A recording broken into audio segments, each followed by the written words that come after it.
خطوات كبرى قطعها المغرب وهو يحارب الفكر والفعل المتطرفين. واليوم أمام مجلس الأمن الدولي الذي التأم حول ملف المحاربين الأجانب، عرض رئيس الحكومة عبد الإله بن كيران رؤية الرباط التي لا تقف عند حدود المقاربة الأمنية فقط. أن هذه الظاهرة التي لا يمكن ربطها بدين معين تستدعي نبذ كل أشكال التطرف والعنف من خلال نشر مبادئ الاعتدال والتسامح والانفتاح، وهو ما يقوم به أمير المؤمنين جلالة الملك محمد السادس في إطار برامج التعاون الديني مع العديد من الدول العربية والإفريقية الشقيقة.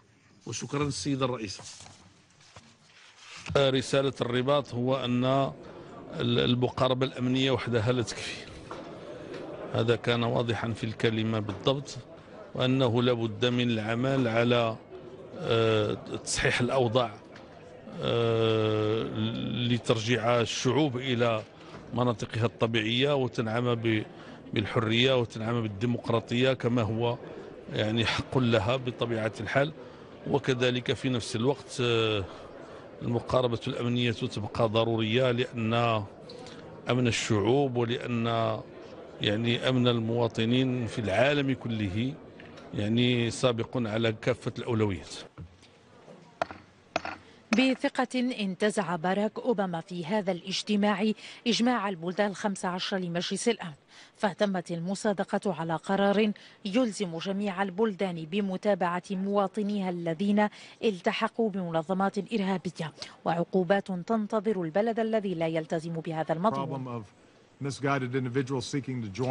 لا توجد أي حلول عسكرية لمواجهة أفراد يرغبون في الالتحاق بتنظيمات إرهابية، لذلك على المنظمة الدولي أن يضع جبهة عمل مشتركة لمواجهة هذا التطرف. علينا أن لا ننسى أن هذه التنظيمات الإرهابية تخون الإسلام باغتيال أطفال ونساء ورجال وشيوخ. يستميل الفكر المتطرف في الغالب الشباب من كل الجنسيات، ولا يرتبط في الغالب بالإسلام، فالإسلام خارج هذه المعركة. لا أحد منا في منأى عن هذا الخطر، حتى البلدان البعيدة. هناك اليوم الشبكة العنكبوتية حيث ينتظمون يوميا نساء ورجال وحتى الأطفال يلتحقون بتنظيم داعش. Des familles entières partent pour rejoindre le combat de Daesh. كلام هولوند يأتي ساعات بعد اغتيال مواطن فرنسي إيرفي غورديل فوق التراب الجزائري على يد تنظيم يوالي تنظيم داعش.